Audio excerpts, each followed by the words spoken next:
kesempatan dan waktunya. Pada kesempatan kali ini, saya akan mencoba menyampaikan beberapa hal yang telah saya pelajari dalam program Guru Penggerak. Untuk kali ini, saya akan menyampaikan diseminasi budaya positif. Bapak Ibu yang saya hormati, sebelum kita memulai pada inti penyampaian diseminasi ini, kita akan adakan permainan dulu. Tapi permainan harus berpasangan. Masing-masing Bu Haji.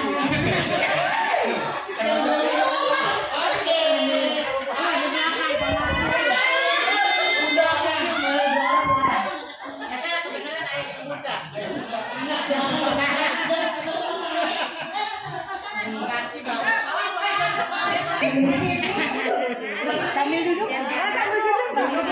Bapak Ibu yang menggenggam, salah satu aja, jangan dua-duanya menggenggam. Kamu Tangan aja menggenggam cukup. Satu orang saja, ya satu orang oke. Oke. Yang menggenggam, silahkan bayangkan bahwa di genggaman Bapak Ibu ada barang yang sangat berharga. Boleh lato-lato silahkan.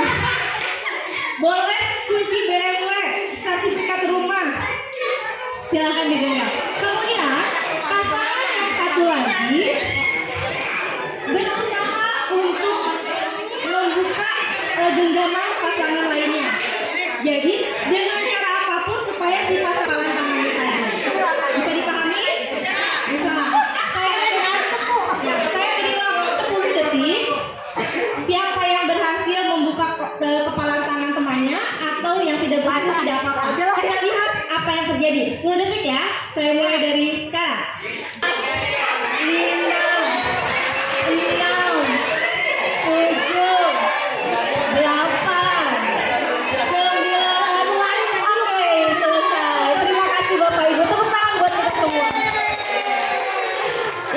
Bapak Ibu sekalian, dari permainan yang tadi saya mau tanya dulu, adakah yang berhasil membuka kepalan tangan temannya? Ada yang berhasil nggak? Ada, oke. Siapa? Pak Said dan Bu Haji. Nah. Yang saya tanyakan, yang melepas siapa? Ibu Haji. Oh, ini depan. Ya, baik. Oh. Ya, saya tanya ya, Pak Said, kenapa bisa berhasil membuka kepalan tangannya Bu Haji?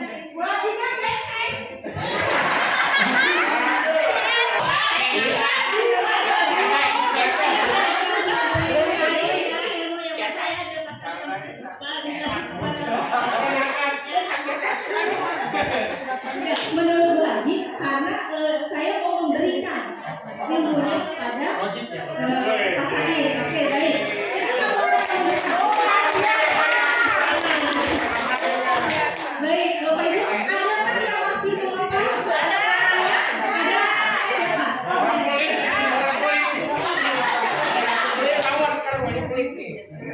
Dibuka ya, ya karena kekuatannya tidak seimbang. Iya, tidak seimbang. Ya, terima kasih. Sekarang pertanyaan buat penggenggamnya, kenapa Bapak tidak mau membuka kepalan tangan? Ya baik, mindset awal anggaplah itu kunci BMW. Kunci.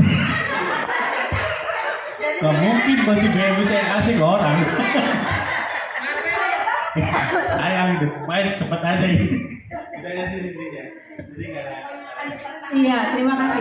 Karena barangnya sangat berharga, maka yang harus menguasai barang itu adalah saya, bukan orang lain, betul ya? Iya. Oke, terima kasih, tepuk tangan buat kamu. Dua-duanya benar? Kenapa?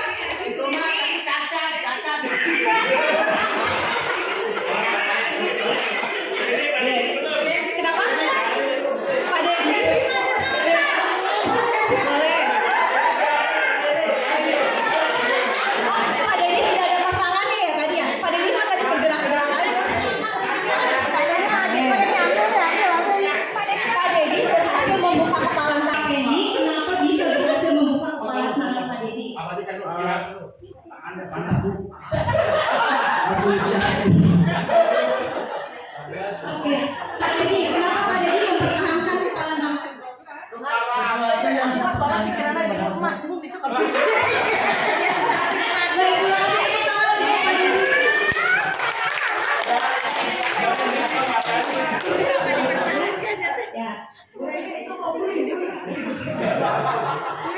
Baik, Bapak Ibu, ternyata sih maksudnya ternyata segala sesuatu yang kita lakukan, kita sendirilah yang memegang kontrol atas kepala tangan kita tadi. Jadi ketika tangan itu mau dibuka atau mau ditutup itu tergantung diri kita sendiri, bukan karena pengaruh orang lain. Seperti tadi Pak Mustafa dengan Bapak Kepala Sekolah, meskipun tenaga Bapak sudah besar, tapi karena Pak Mustafa menginginkan bahwa benda dalam genggamannya tetap menjadi miliknya, maka akan dipertahankan sekuat tenaga.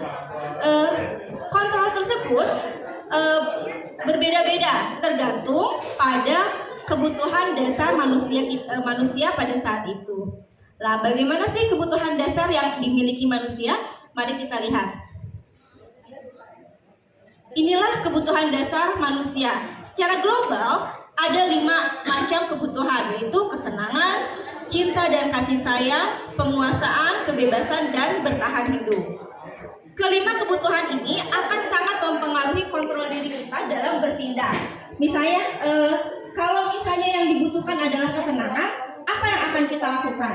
Diam saja, jalan-jalan ke mall, atau ngapain? Shopping, betul ya. Kalau kita butuh kesenangan, maka kita akan pergi. Sekarang kalau kita lihat anak kita di kelas, ketika ada seorang anak yang tidak mau diam.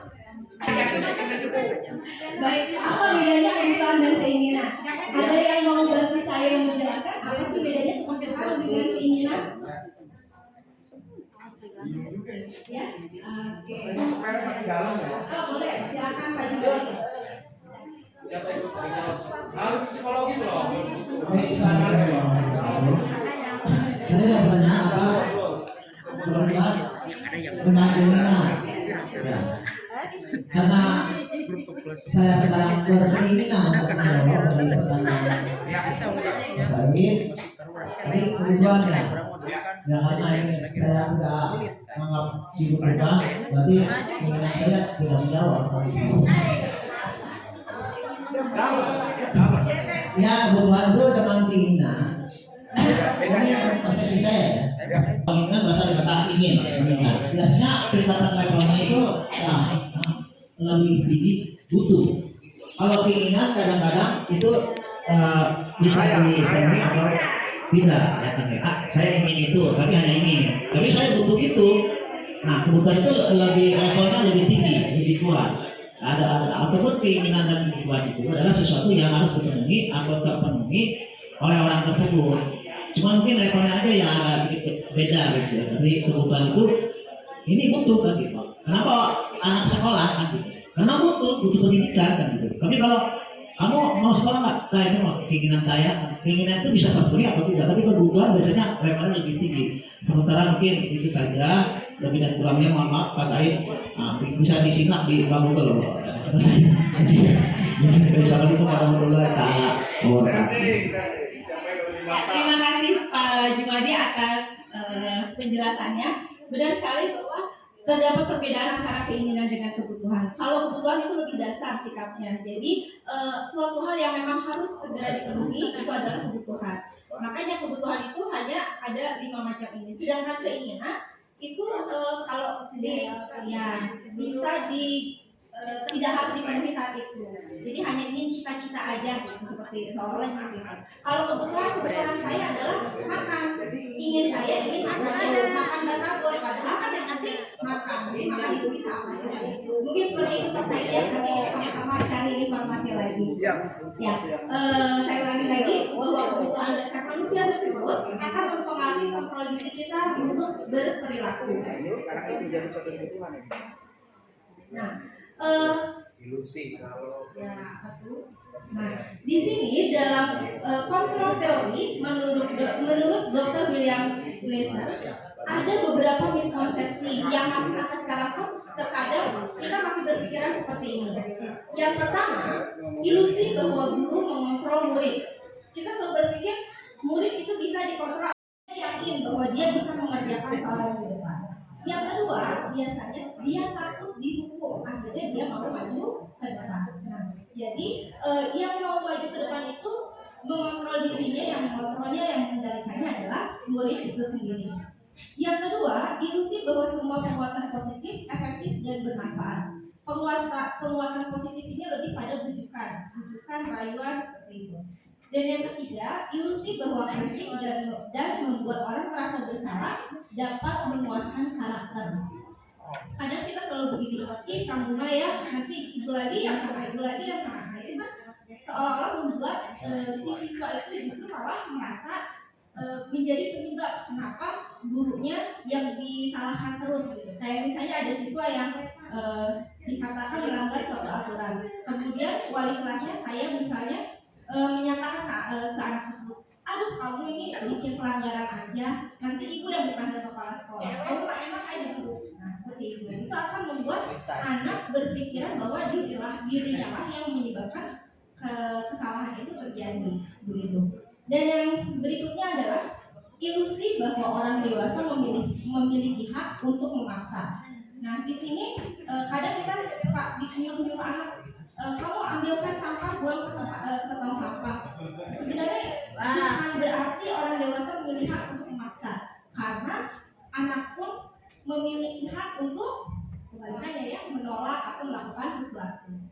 Bapak Ibu yang saya hormati, pada dasarnya di sini bukan atas keinginan atau kendali kita sebagai orang yang dewasa. Di sini yang perlu kita perhatikan adalah bagaimana cara kita untuk membangkitkan motivasi peserta didik untuk melakukan sesuatu yang positif atas dasar keinginannya sendiri. Jadi itu yang harus kita tingkatkan, membuat siswa termotivasi untuk melakukan sesuatu hal yang baik. Selanjutnya, paradigma stimulus respon dalam pendekatan yang biasa saya lakukan, saya pribadi lakukan itu mungkin masih yang awal, stimulus respon. Jadi ada sebab, ada akibat seperti itu. Nah sekarang kita akan bergeser pada teori kontrol menurut Stephen R. Covey. Mari kita lihat perbedaannya. Pada stimulus respon, kebutuhan kita semua sama. Padahal di dalam teori kontrol kebutuhan kita berbeda-beda. Kita semua guru ya.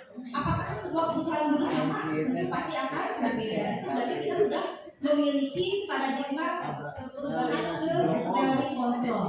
Yang kedua, semua orang melihat hal yang sama. Pada teori yang kedua, setiap orang memiliki gambaran berbeda. Selanjutnya, kita mencoba mengubah orang agar berpandangan sama dengan kita. Pada teori kontrol, kita harus berusaha memahami pandangan orang lain tentang dunia. Yang berikutnya, pada stimulus respon, perilaku buruk dipermainkan karena butuh hiburan. Karena ada anak yang kegaduhannya karena dia pengen dikejar-kejar. Ada yang seperti itu. Jadi, pada teori kontrol ini, semua perilaku pasti memiliki tujuan. Berikutnya, dalam stimulus respon, orang lain bisa mengendalikan saya. Pada teori kontrol, hanya Anda yang dapat mengontrol diri Anda sendiri. Selanjutnya, saya bisa mengontrol orang lain. Dan pada teori berikutnya, Anda tidak bisa mengontrol orang lain. Kemudian, pemaksaan ada pada saat bujukan gagal. Dan pada teori yang berikutnya adalah bukan lagi pemaksaan atau bujukan, tetapi kolaborasi dan konsensus menciptakan pilihan-pilihan baru. Dan yang paling akhir ini yang mungkin lebih terlihat lebih berbeda ya. Kalau pada stimulus respon pasti ada satu yang menang, satu yang kalah. Sedangkan pada teori kontrol kita harus memikirkan bahwa dua-duanya itu harus menang. Jadi win-win solution seperti itu. Nah, kalau kita sudah memahami tentang teori kontrol, maka akan terbentuklah disiplin positif yang akhirnya tercipta budaya positif di sekolah. Jadi bukan lagi sebuah pemaksaan, tapi berupa ya, kesadaran. Tangan dong buat Bapak Ibu hebat. Sadar dulu. Betul sekali. Nah, tadi ada kata-kata disiplin. Masuk kurikulum itu sadar. Ya. Nah, disiplin positif ini ternyata sudah ada dari zaman dulu. Salah satu kutipan dalam sadar dewasa. Jadi bahasa aja. Iya. Di mana ada kemerdekaan, disitulah harus ada disiplin yang kuat. Disiplin itu bersifat self disiplin. yaitu kita sendiri yang mewajibkan kita dengan sekeras-kerasnya. Jikalau kita tidak cakap melakukan self disiplin, wajiblah penguasa lain mendisiplinkan diri kita. Jadi intinya harus ada disiplin dari dalam diri sendiri. Kalau tidak bisa, maka orang lain yang harus membantu mendisiplinkan kita. Nah, disiplin sendiri berasal dari bahasa Latin disiplina, artinya belajar. Nah, dalam disiplin positif ini ada tujuannya, yaitu menanamkan motivasi yang ada dalam diri murid menjadi orang yang mereka inginkan dan menghargai diri sendiri dengan nilai-nilai yang mereka percaya. Untuk melaksanakan disiplin positif ini tentunya diperlukan motivasi intrinsik, motivasi yang berasal dari diri sendiri. Motivasi ini sebagai bentuk kontrol diri dalam mencapai tujuan kuliah. Dan tujuan kuliah mengarah pada nilai kebajikan universal. Jadi nilai kebaikan yang sudah umum di mana-mana. Di Indonesia sendiri terdapat nilai kebajikan yang sekarang digembar-gemborkan, yaitu apa coba? Profil pelajar Pancasila. Nah, di situ ada beberapa nilai-nilai kebajikan. Sebenarnya nilai kebajikan ini sangat banyak. Saya hanya mencontohkan dua saja. Yang pertama dari profil pelajar Pancasila ada 6, kemudian BO Primary Years Program atau PYP. Sikap murid yang diharapkan adalah demikian. Apakah selain ini ada nilai kebajikan universal yang lain? Tentu sangat banyak. Nanti bisa dilihat kembali di internet ya. Baik, kita lanjutkan. Nah, Diane Gosen dalam buku Restructuring School Discipline menyatakan ada 3 motivasi perilaku manusia. Yang pertama, menghindari ketidaknyamanan atau hukuman. Seperti misalnya saya gitu ya. Saya pribadi kalau sekarang kan udah ada absen online ya, saya harus cepet-cepet nih supaya saya bisa absen online karena takut gajinya dipotong misalnya seperti itu. Akhirnya harus absen, jadi motivasi itu yang timbul karena saya takut ada hukuman berupa pemotongan gaji. Itu bukanlah motivasi dari dalam diri, tapi ini termasuk motivasi ekstrinsik dari luar. Kesadaran. Iya betul. Yang tadi kurang sadar ya. Yang kedua, mendapatkan imbalan atau penghargaan dari orang lain. Misalnya saya datang pagi, tapi niat saya beda. Saya datang pagi supaya saya dikasih reward, ucapan selamat, atau misalnya dianggap wah hebat, datangnya pagi terus. Nah itu juga sama motivasi ekstrinsi. Yang harusnya adalah yang ketiga, menjadi orang yang mereka inginkan dan menghargai diri sendiri dengan nilai-nilai yang mereka percaya. Mungkin saya ambil contoh misalnya Pak Ustadz Afendi ya, beliau selalu datang paling pagi karena ketika ditanya saya emang dia selalu seperti ini benar-benar dari dalam hatinya sendiri. Jadi keinginan untuk selalu, iya, kesadarannya sudah sangat luar biasa. Itulah motivasi intrinsik. Nah, selanjutnya adalah penghargaan, hukuman, konsekuensi, dan restitusi. Konsekuensi. Ya, apakah kita pernah melakukan ini semua? Pernah. Saya insya Allah pernah ya. Penghargaan, kita pernah memberi penghargaan? Selalu. Hukuman? Pernah. Konsekuensi? Pernah. Sering. Ya, restitusi? Apa itu restitusi ya? What the meaning? What the meaning? Ada baru restitusi. Restitusi. What the meaning? What the meaning? Oke. Saya akan membahas nanti apa ya. Penghargaan, apakah penghargaan itu baik? Baik. Menurut Bapak Ibu, penghargaan itu baik nggak? Bagus nggak? Bagus. Bagus ya. Hanya untuk beberapa waktu tertentu saja. Nah, ternyata yang pertama, penghargaan itu bisa menghukum, dihukum oleh penghargaan. Ya, gimana ini? Ada pengaruh jangka pendek dan jangka panjang. Misalnya kalau saya di kelas dulu, saya selalu begini, anak-anak yang aktif membuat kesepakatan belajar ya, anak-anak yang aktif di kelas ibu berikan poin. Mungkin pada saat pembelajaran saya, dia akan semangat aktif ya, bertanya, menjawab, mengerjakan soal dengan tepat waktu. Namun apa jadinya pada jangka panjang? Ketika tidak diajar oleh saya lagi, mungkin saja anak itu jadi tidak aktif, dan nggak dapat nilai, dan nggak dapat poin. Udahlah saya mah biasa aja. Nah itulah yang artian dihukum oleh penghargaan. Yang berikutnya, penghargaan tidak efektif itu bagaimana? Ketika begini, misalnya ada lomba lari, atau misalnya ini ya ada atletik gitu ya. Saya lomba lari dengan atlet di SMP 2.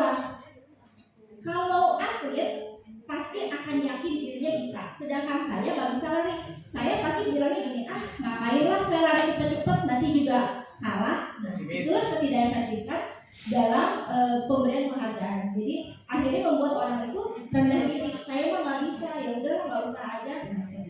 Enggak, kayak gitu. Oh, nggak gitu juga ya. Kan larinya lari nyata.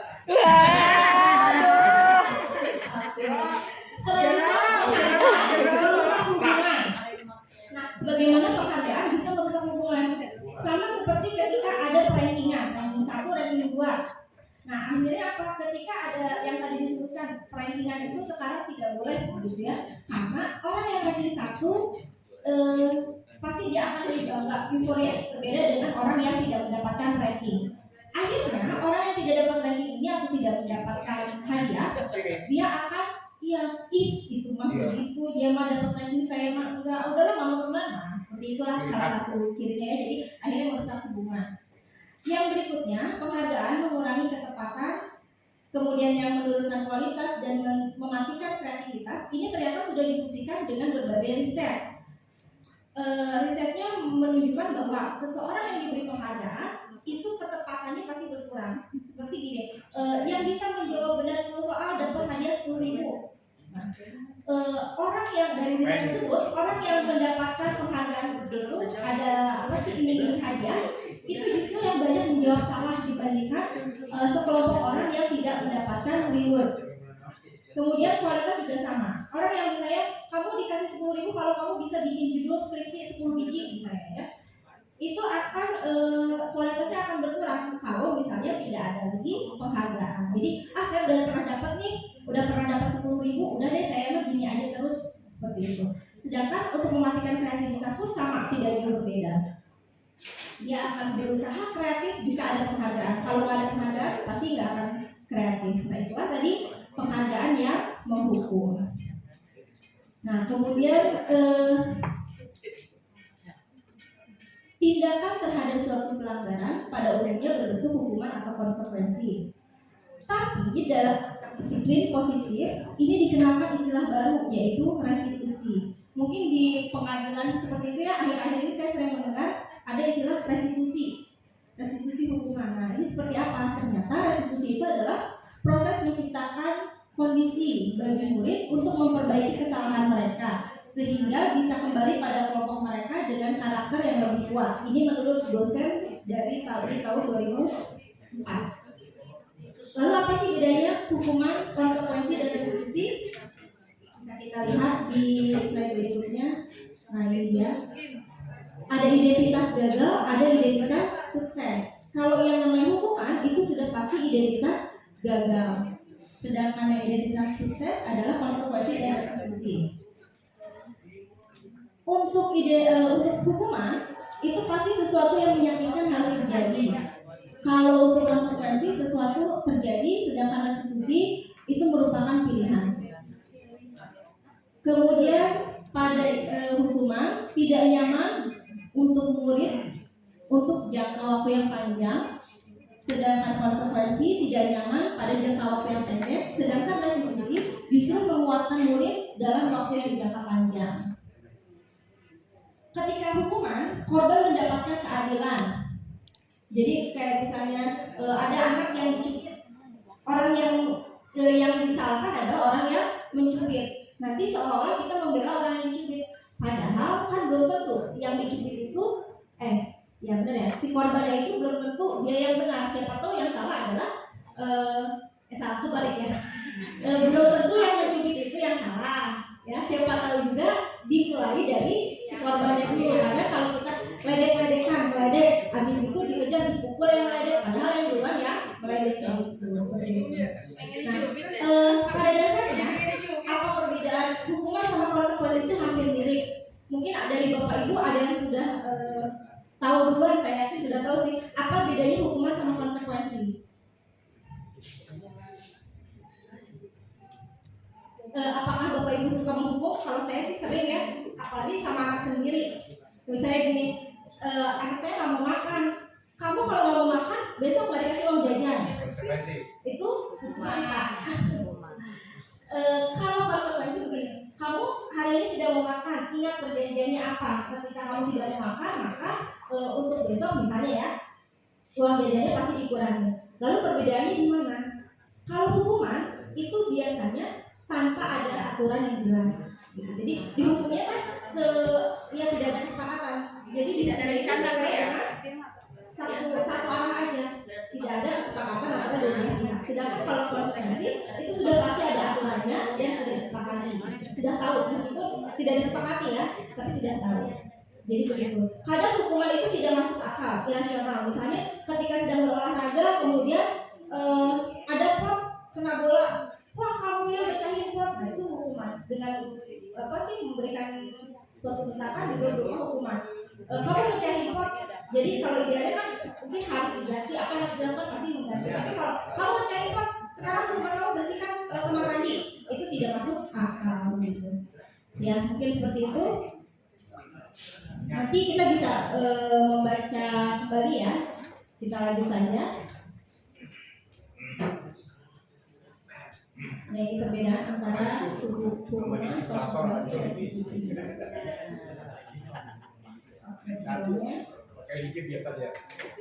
Tadi waktu saya menyampaikan bahwa hukuman itu tidak sesuai dengan aturan yang ada. Kalau konsekuensi itu berarti harus ada aturan yang jelas. Kita memberikan konsekuensi sesuai dengan pelanggaran yang dilakukan. Sedangkan restitusi bedanya apa nih? Kalau restitusi itu ada suatu aturan, ya, tetapi yang sudah disepakati oleh kedua belah pihak, sudah diketahui dan diyakini bahwa hal tersebut adalah hal yang baik dan apabila dilanggar dilakukanlah restitusi. Dulu waktu Bu Ade, Bu Fili, Pak Tudi itu menyampaikan pada saat apa ya pembelajaran diferensiasi, ini juga kita semua sudah dibekali salah satu ilmu baru yaitu tentang keyakinan kelas. Dan di kelas Bapak Ibu pun saya yakin sudah tertempel keyakinan kelas. Betul Bapak Ibu? Apakah masih ada yang belum ada keyakinan kelas ditempel? Ada, masih ada. Ya, mungkin bukan karena belum dibentuk ya, tapi karena belum dibentuk dan belum ditempel. Saya yakin semuanya sudah membuat keyakinan kelas.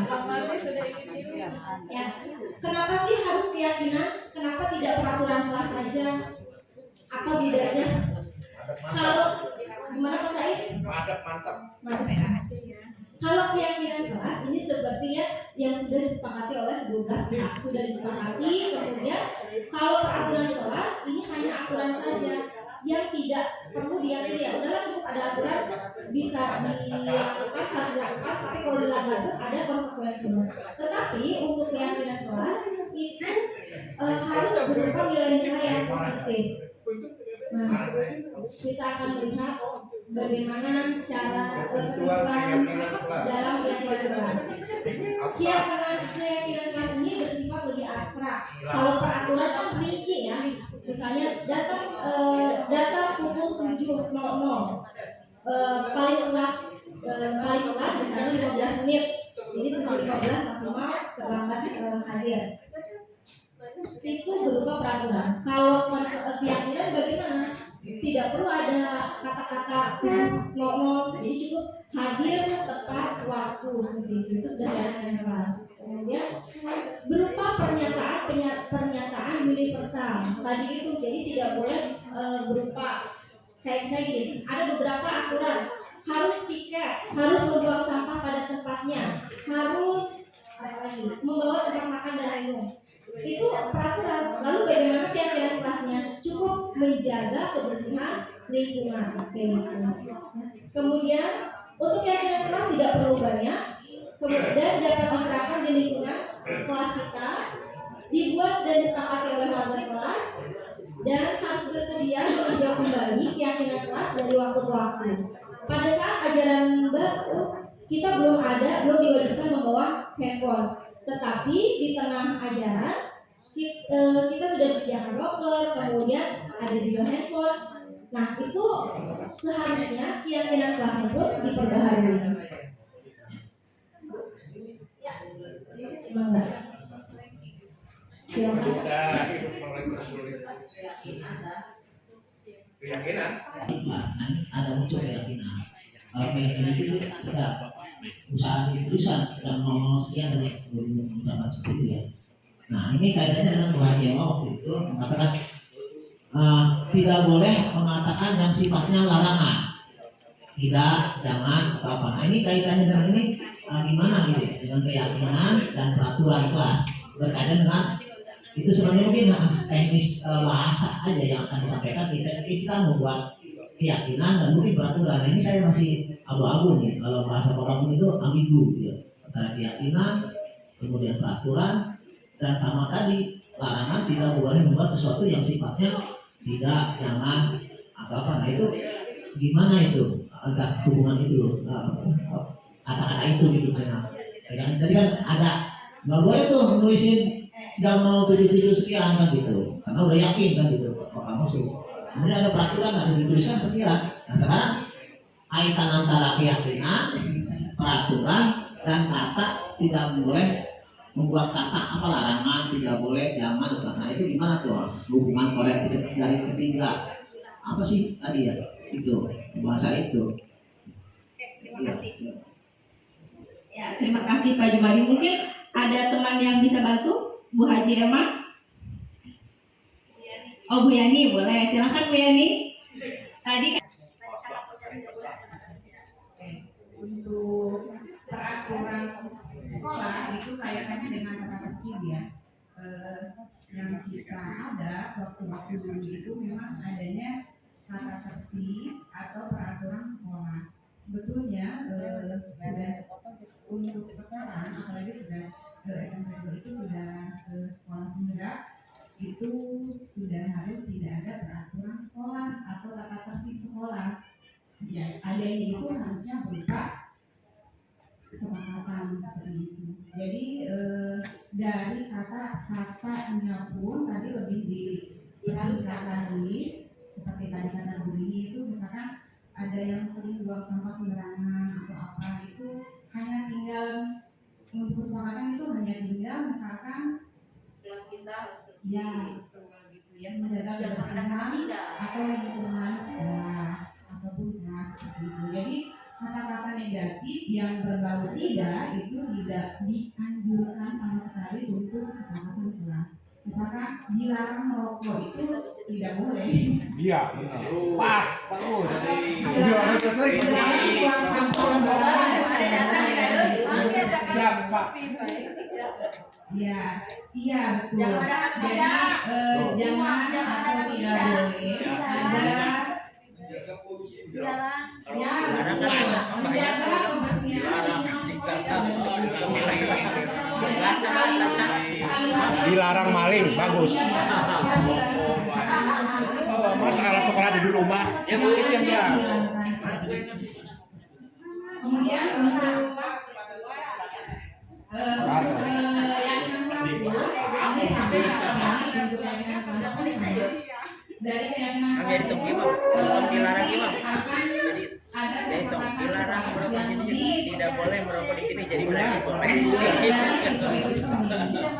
mulai dari siswa itu sendiri, kemudian disepakati bersama-sama dengan wali kelas, dan keyakinan kelas itu nanti akan diketahui oleh seluruh warga kelas tersebut. Misalkan kelasnya Bu Rini misalkan seperti itu, ya berarti harus diketahui oleh seluruh siswa tersebut dan wali kelasnya, bahkan guru yang mengajar di kelas kemudian kesepakatan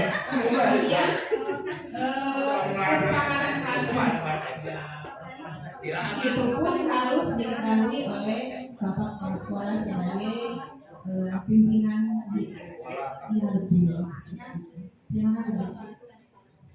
Terima kasih Bu Yani atas penjelasannya. Pak Jumadi bagaimana? Keyakinan apa bedanya dengan peraturan? Kalau keyakinan sifatnya lebih global ya. Jadi kalau yang rinci itu maksudnya ke keyakinan. Kemudian, bentar ya. Memang tadi benar tidak boleh ada kata tidak, karena salah satu ketentuan di keyakinan kelas itu yang ketiga pernyataan dibuat dalam bentuk. Kita nggak salah paham teman-teman saya termasuk saya yang nggak salah paham. Kenyataannya kadang-kadang kita nggak paham kan. Kalau memang begini masalah kebersihan saja, sebenarnya kita salah paham bukan masalah kebersihan. Kita menyuruh anak bersih, tapi kita nggak bersih.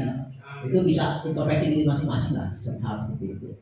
kita menyuruh anak bersih-bersih buang sampah seperti ternyata kita jadi adalah sumbernya kan gitu, sumber daripada itu tidak berikan contoh yang terbaik bagi anak. Itu kenyataan loh yang saya lihat di lapangan. Yang tadi itu tadi di kita, nah itu yang agak rancu juga nah. Ini gimana ya? Memang untuk anak tersebut mungkin kita kan ada beberapa angkatan Bu ya. Di kita mah sama dengan yang lain. Di kita mah sudah tidak berbicara lagi masalah peraturan apa. Itu kan kita tiap tahun berjenjang. Mungkin anak yang kan ini kayaknya gantinya peraturan begitu ya. Apakah poinnya harus maksimal sekian gitu? Karena kan umum jadinya. Apakah ada dimensi yang sudah apa sih namanya ditentukan gitu, dimensi kebersihan, dimensi apa? Jadi peraturannya cuma 6 atau memang dari kita sendiri yang merumuskan, atau memang nantinya sudah ada ininya apa ya, koridornya kira-kira. Terima kasih ya. Terima kasih Pak Bangun. Yang mungkin sebelumnya menanggapi yang Pak Jumadi benar, tapi kita juga harus seperti itu. Nah itu tadi perlunya motivasi intrinsik. Jadi jangan sampai kita menyuruh mengatur orang kalau misalnya orang tersebut tidak berasal dari hatinya, karena akan berlakunya sementara. Nah yang itu yang diharapkan adalah adanya motivasi intrinsik untuk melakukan sesuatu. Masalah keyakinan, maksudnya ini ya keyakinan kelas atau keyakinan sekolah. Pernyataannya memang benar beriman. Di dalam beriman dan bertakwa itu banyak sekali dimensinya. Salah satunya adalah gaya hidup berkelanjutan. Nah itu juga dalam beriman tersebut sudah ada tuh menjelaskan tentang kebersihan dan lain sebagainya. Nah lalu bagaimana keyakinan kelas tersebut diketahui secara umum?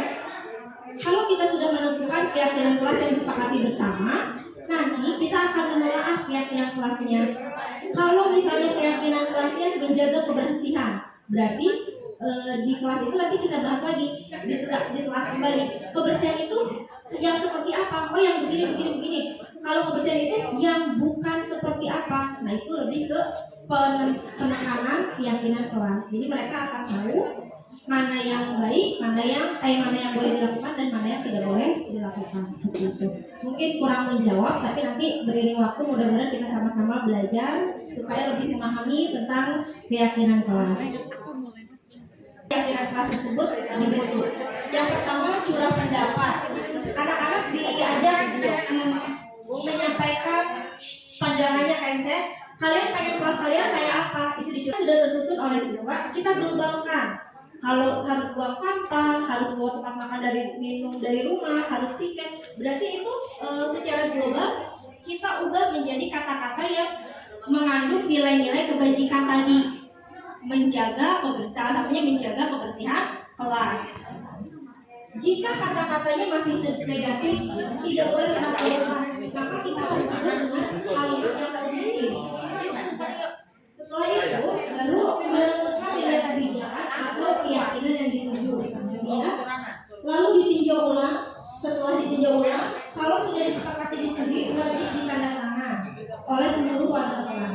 Setelah selesai ditandatangan, barulah kita tempel di dinding. Tujuannya apa? Supaya semua orang melihat keyakinan kelas yang ada di kelas tersebut. Dan ini berlaku untuk siapapun yang ada di kelas. Kita lanjutkan. Nah ini contoh keyakinan kelas. Kalau misalnya dibaca, ini sangat global ya. Jadi kayak gini, sopan dan santun itu kan sangat banyak kata-kata itu apa dalam bicara, dalam duduk, dalam menyampaikan pendapat itu harus sopan dan santun. Jadi tidak rinci, hanya kata atau kalimat yang global saja. Jadi yang universal. Oke, kita lanjutkan. Lalu kalau sudah ada keyakinan kelas, bagaimana posisi guru jika ada seseorang atau murid yang melanggar keyakinan kelas? Kira-kira kita harus apain kalau misalnya ada anak yang melanggar keyakinan kelas? Nah, untuk mengetahui itu kita harus lihat dulu. Kalau nggak salah ada video ya. Asik video. Nah, oke, ada video nih. Oke.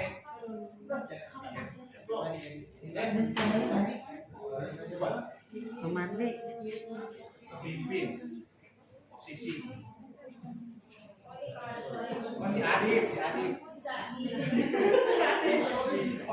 Ibu tolong pegangin ini. Yang ini.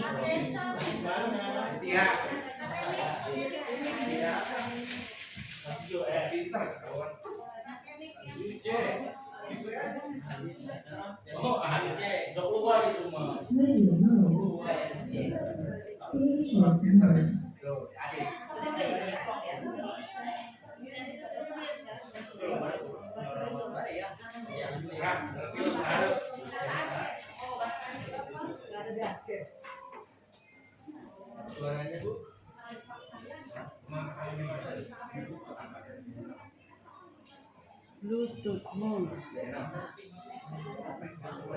Mana tuh?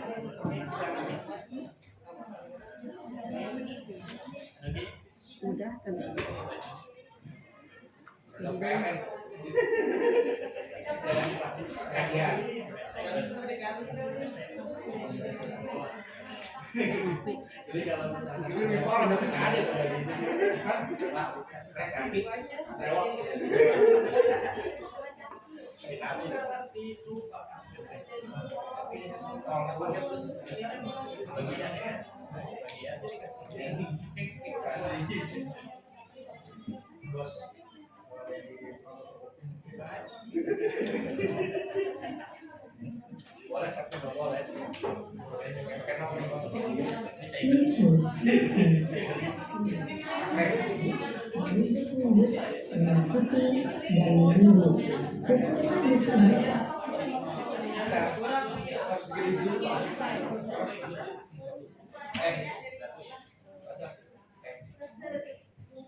Ya, baik Bapak Ibu, kita ulangi sebentar. Bagaimana posisi kita ketika ada anak yang melanggar?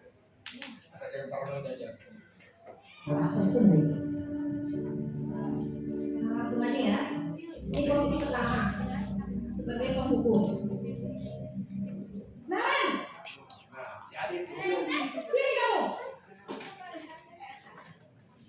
Selamat pagi Bu. Selalu terlambat. Aduh, kamu deh pasti terlambat. Sabar buatan sabar.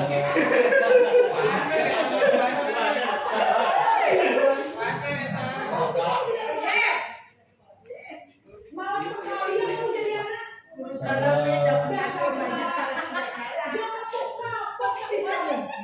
Sudah berapa kali terlambat? Kamu beli makanan basket 2 kali. Kenapa? Kamu melawan ibu. Berani-beraninya jalan. Sudah terlambat, masih berani jalan pula. Ya beda aku juga.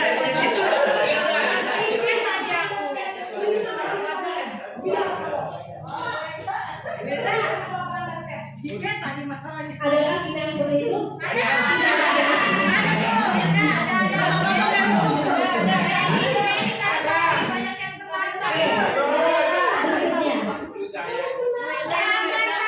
Ini yang kedua. Ya Tuhan, Naren.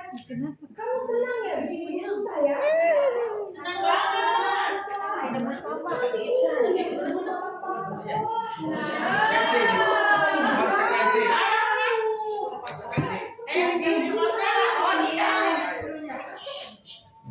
Maaf Bu. Lulustin Naren. Kamu suka ya kalau ibu tegur kepala sekolah? Suka banget. Absen. Ini kamu sudah sering terlambat loh. Ya, oke. Dari posisi yang kedua tadi, kira-kira posisi gurunya sebagai apa nih? Bikin anaknya merasa bersalah. Jadi gara-gara si anak itu nanti saya ikut sama kepala sekolah. Oke, kita lanjutkan lagi.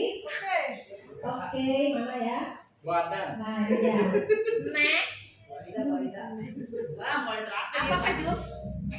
Kaset tutup. Soalnya dari praktik saya. Iya, nanti saya sama-sama kelas.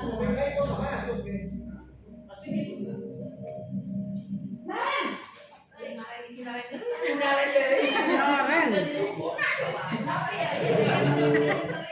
Wah, sudah jam berapa ini nak?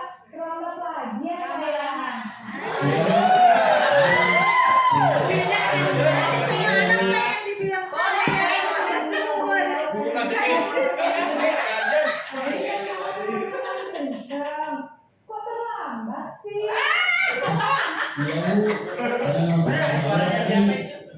Ini apa ini? tetap jaga cenja Bu. Wah, itu dibawakan batal. lagi ya, biar gak bikin seneng ibu demi ibu. Bisa Bu.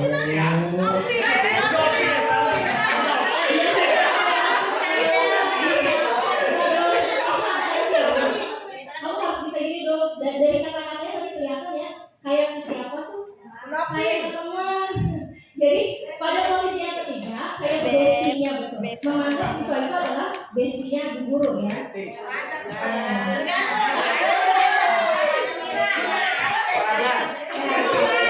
Bagian kanan saya, bagian belakang saya. Pokoknya semuanya wadah gitu.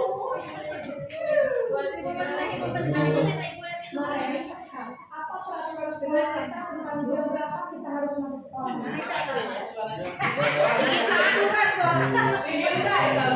Kita ya betul. Sekarang sudah jadi kemarin sudah tahu konsekuensinya.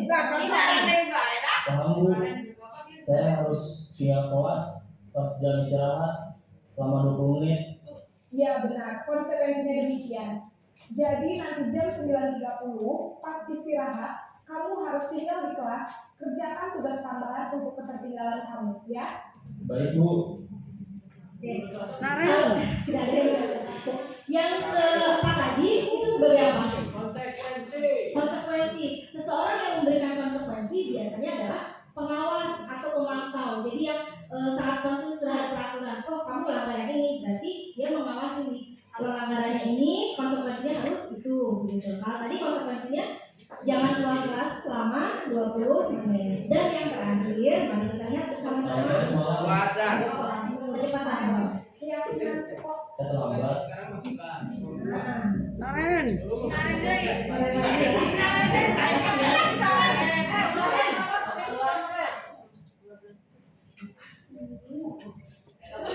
Baik Bu.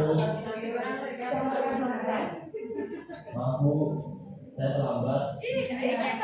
Masuknya jam 7, sekarang sudah jam 7.20. Jadi sekarang bagaimana ini, Arif? Maaf Bu, saya lupa alarm saya semalam. Baiklah, menurut kamu, keyakinan sekolah yang mana yang kamu lakukan? Menghargai diri sendiri dan orang lain mungkin ya Bu. Setuju. Jadi, apakah Naren meyakini prinsip saling menghormati tersebut? Iya Bu, saya meyakininya. Apakah Naren bersedia memperbaiki masalah pelanggaran ini? Bersedia Bu. Bagaimana kamu akan memperbaiki masalah pelanggaran ini? Saya akan coba untuk tidak lupa menyetel alarm saya Bu. Baik, kalau Naren pengendara alarm di rumah, ada orang yang tidak bisa menggunakan Thomas. Ada Bu. Kata saya. Ayo Mak.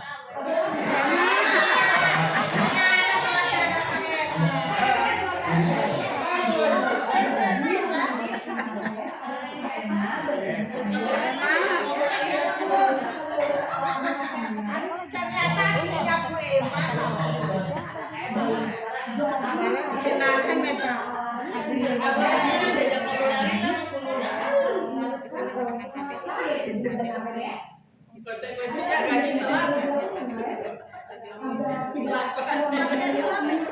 Tidak ada Bu. Terima kasih sudah sama kamu. Sekarang kamu boleh kembali ke kelas untuk belajar. Baik Bu, terima kasih. Ya, Bapak Ibu, itulah 5 posisi yang dimiliki guru. Tadi kita request saya review lagi dari awal. Yang pertama, waktu kelas marah-marah, posisi guru sebagai penghukum. Yang kedua, rumah nanti ibu lagi yang dimarahin sebagai pembuat rasa bersalah. Yang ketiga, apa ya tadi ya? Oh iya, sebagai besti. Yang keempat sebagai pengawas. Dan yang terakhir pulang. Sebagai apa ya? Sebagai manajer yang bisa mengarahkan perilaku anak. Tapi tadi itu harus ada keyakinan kelas terlebih dahulu. Bapak Ibu, mari kita lanjutkan. Inilah posisi kontrol guru. Dari kelima posisi ini, menurut Bapak Ibu mana yang terbaik? Besti. Sebagai pemukul, sebagai pemantau, sebagai manajer. Ayo, sebagai manajer, benar sekali. Yang paling bagus itu adalah sebagai manajer. Kalau kita memposisikan diri kita sebagai teman, nanti apa ya? Salah satunya begitu, apalagi lawan jenis ya, misalnya kamu dengan siswinya. Kita sekolah ramah anak. Stop perundungan, ya, Pak.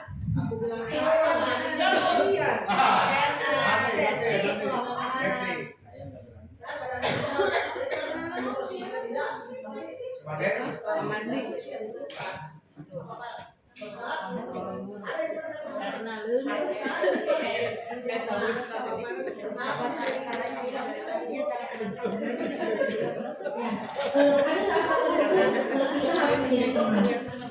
Dalam hal tersebut, itu sudah video. jadi kalau posisi manajer itu memposisikan dirinya sebagai berbagai posisi.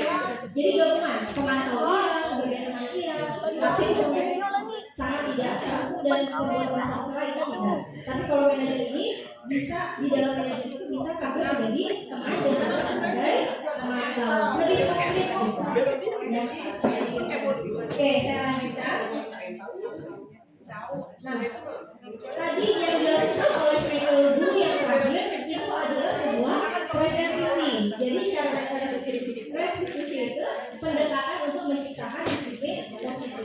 Dengan restitusi, anak ini jadi tahu apa sih yang harusnya, yang sebaiknya dia lakukan. Solusinya bukan dari satu pihak, tapi dari anak itu sendiri. Oke, berikutnya. Nah, ini keuntungan dari restitusi. Restitusi bukan untuk menebus kesalahan, namun untuk belajar dari kesalahan. Restitusi memperbaiki hubungan. Jadi terlihat ya antara guru dengan siswa. Kemudian restitusi menuntut untuk melihat ke dalam dirinya. Yang di bawahnya restitusi adalah tawaran, bukan paksaan. Seperti yang disampaikan tadi, apa yang bisa kamu lakukan? Bukan tawaran dulu, ada siswanya mau ngapain. Restitusi mencari kebutuhan dasar yang mendasari tindakan. Selanjutnya, langkah-langkah restitusi, saya yakin Bapak Ibu sudah melakukan restitusi, hanya belum tahu itu kan namanya restitusi. Tapi saya yakin sudah semua. Yang pertama adalah menstabilkan identitas. Bisa dengan kalimat seperti ini. Saya tidak akan marah, sok cerita. Itu tujuannya buat apa sih? Memancing supaya si anak ini mau menjelaskan, menceritakan apa yang dialaminya. Kayak saya, semua orang pasti pernah berbuat salah, kamu jangan takut. Kemudian, ayo kita bisa sama-sama menyelesaikan ini. Tidak ada manusia yang sempurna. Itu contoh-contoh kalimat dalam menstabilkan identitas. Jadi kalau anak itu berbuat salah, otomatis kan bilang takut segala macam. Nah, itulah tujuan kita supaya anak itu lebih stabil. Yang berikutnya, validasi tindakan yang salah. Jadi tindakan yang salah itu divalidasi. Kayak gimana caranya? Kayak misalnya ada orang yang memukul, kan nanti ditanya tuh di awal, kenapa kamu jangan takut? Silakan tadi saya pukul teman saya. Kita harus tanyakan memvalidasi. Kamu boleh mempertahankan misalnya keyakinan yang kamu pegang. Kayak misalnya dia diejek nama orang tuanya, lalu dibalas berhukum. Berarti kan dalam posisi lain si anak yang diejek ini tidak terima dong ya nama orang tuanya diledek oleh temannya. Nah, ini salah satu kalimat yang bisa disampaikan. Kamu boleh mempertahankan sikap itu, tapi kamu harus menambahkan sikap yang baik. Yang kedua, kamu pasti punya alasan kenapa kamu berbuat seperti ini. Tahapan yang ketiga yaitu menanyakan keyakinan kelas atau sekolah. Seperti, masih ingatkah kamu tentang keyakinan kelasmu? Atau kamu ingin jadi orang yang seperti apa? Langkah-langkah restitusi ini tidak selalu harus berurutan 1, 2, 3 dan tergantung dengan kondisi anak. Jadi bisa dari mana saja dulu. Yang penting 3 langkah ini tercapai. Ya. Jadi mudah-mudahan kita bisa melakukan restitusi dengan lebih baik lagi dibandingkan yang sebelumnya. Insya Allah dapatnya win-win solution. Ya, inilah segitiga restitusi yang ada. Nanti mungkin bisa dipelajari lagi. Jika sudah ada tentang tadi kita sudah belajar ya mendengarkan tentang kontrol, kemudian motivasi intrinsik, keyakinan kelas, posisi guru dan restitusi. Kini semuanya mengarah pada suatu disiplin positif. Sedangkan disiplin positif ini tentu mengarah pada budaya positif. Apakah di kita sudah ada budaya positif? Sudah sangat banyak. Mungkin ini saya beberapa hal yang saya tuliskan. Inilah budaya positif yang sudah ada di SMP Negeri 2 Kegiatan INTA, JUPSI, olahraga Jumat, literasi, kemudian pembiasaan baris periksa kuku sebelum masuk kelas, menyanyikan lagu Indonesia Raya, berdoa sebelum dan sesudah belajar. Yang baru ya, bukan baru sih sebenarnya, mengulangi kembali pembiasaan membawa tempat makan dan minum. Dan yang tadi disebutkan oleh Pak Kepala Sekolah, menyambut kehadiran siswa itu pun sama, sebuah budaya positif. Kalau saya pribadi mungkin saat ini sedang digelar-gelarkan oleh sekolah, mungkin saya lebih menekankan pada yang paling bawah, yaitu pembiasaan membawa ikat makan dan minum dari rumah.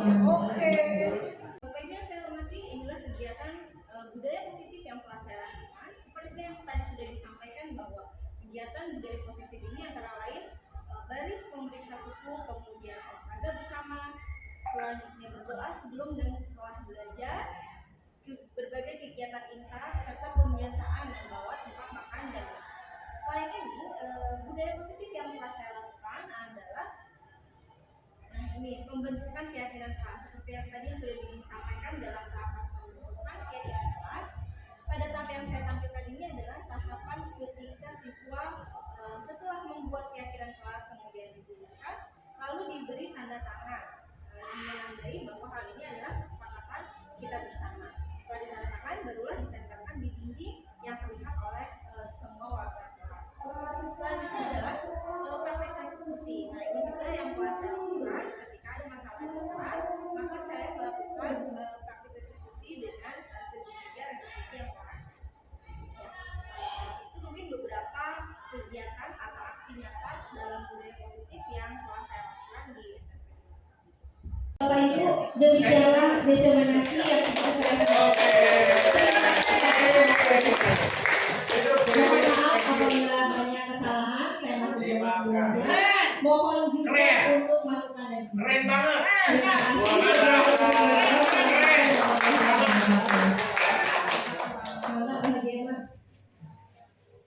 Alhamdulillah, Rabbil Alamin. Ayo deh.